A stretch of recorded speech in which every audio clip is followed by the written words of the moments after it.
with Dean Kruse. Last episode we talked about the big sale of your auction business. So then tell us what you did. You basically had to work for them, but you had money that you'd never had in your lifetime. Because you used to scrape 2 nickels together to hopefully get enough money to do anything. That's right.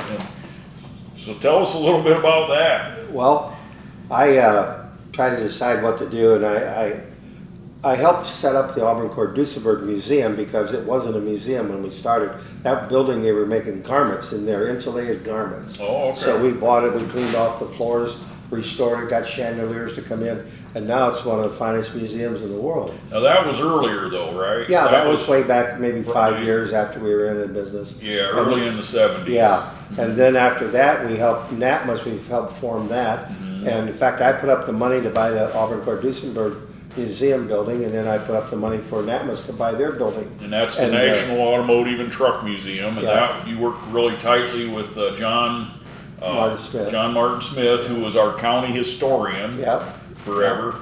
And Jack Brandonelli was in on that. Okay. So we helped set that up, and so I thought, well, maybe there's no museum at that time. There was no World War II museum in America. It was the greatest battle that we ever won, the greatest freedom operation ever taken place, and no museums. Now there's quite a few after we built ours, but so I decided I wanted to make a World War II museum. So like me, I'm a dumbhead. I do everything too big. So I built a building, I think it's 1,000 or 1,200 feet long. It's 200-some thousand square feet in the low 200s. But anyways, we built it, and then I saw this museum back when I was traveling around the world in Belgium that had all this World War II stuff that the guy had restored, and did a great job. And they built what I read where they built a highway. I'd already seen the museum like 5-6 years earlier, but they built a highway and closed his exit to the Autobahn. And actually that was a big deal. Some people went to jail. Some local politicians went down the road and bought a bunch of land, closed his exit and put it there. He was the only thing at that exit. He sued and made a lot of money off of it. It was really a big fraudulent deal, big headlines in Europe. But anyways, so he wanted to sell his museum, and so I went over and I made a deal with him, and we had to ship it, and boy, that was something.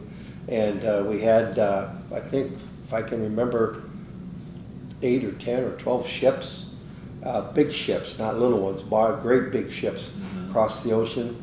We took everything. It was close to Belgium. We took it out of the Belgian harbor. And then the United States government found out about it because we filed the papers to bring it over. And they said, you can't bring that military equipment in here. What are you going to do, start a war? You can't bring all that stuff in here, rocket launchers and tanks and all that stuff. You can't import it in here. I said, well, it's all from World War II. They said that we don't care. I mean, you can make an army out of that. You can't do it. So I was in politics. I had to get a hold of every conceivable person that I knew, and thank goodness. I don't know if you remember, but Dan Quotes, who was our congressman right here, who became a U.S. Senator, was appointed by whoever it was, Nixon or first Bush, to be ambassador to Germany. Okay. And the guy was in the beer business in St. Louis, a big one. What is it? Anyways, they own the Cardinals and stuff. He was ambassador to Belgium, and he was a big car collector. So I knew the Belgium and the ambassador to Germany. So I got a hold of both of them. I said, I got these ships coming. They're claiming that camera, blah, blah, blah. So anyways, it took a long time. But as they were coming over, I went to Washington and we got it done.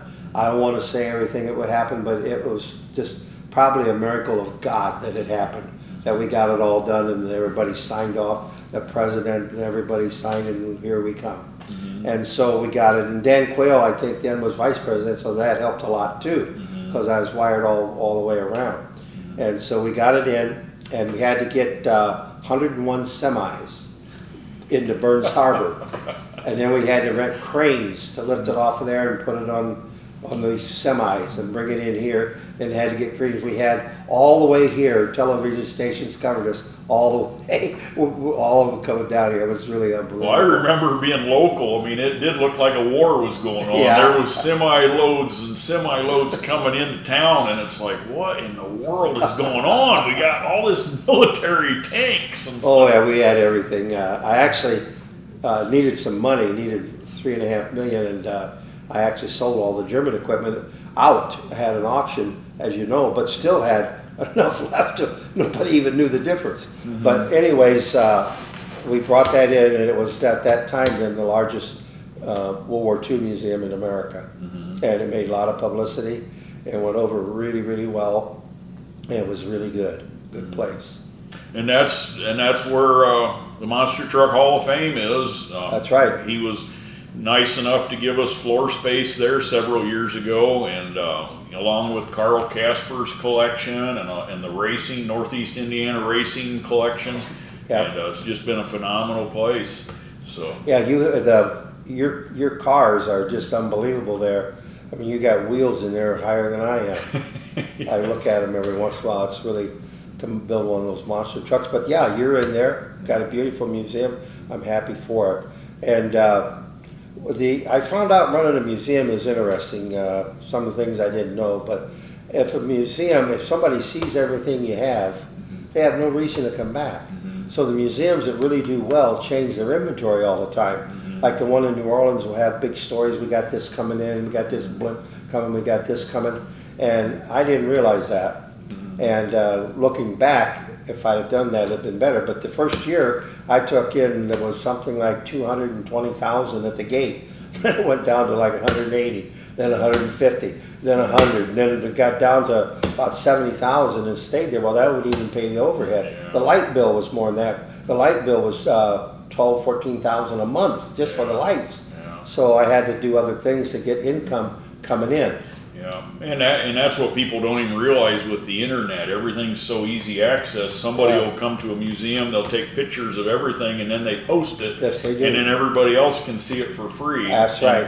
You know, Yeah. and it is tough. You know, we've struggled. People have wanted us to have our own building and stuff, and it's like how do you do that? You Yeah. can't unless you have huge backers that have money to get Yeah. rid of. You really can't afford Yeah, to do you it can- on ticket yeah, sales. You can lose several million really quick. Yeah. But it was interesting, and your vehicles are really a great part of that museum right now.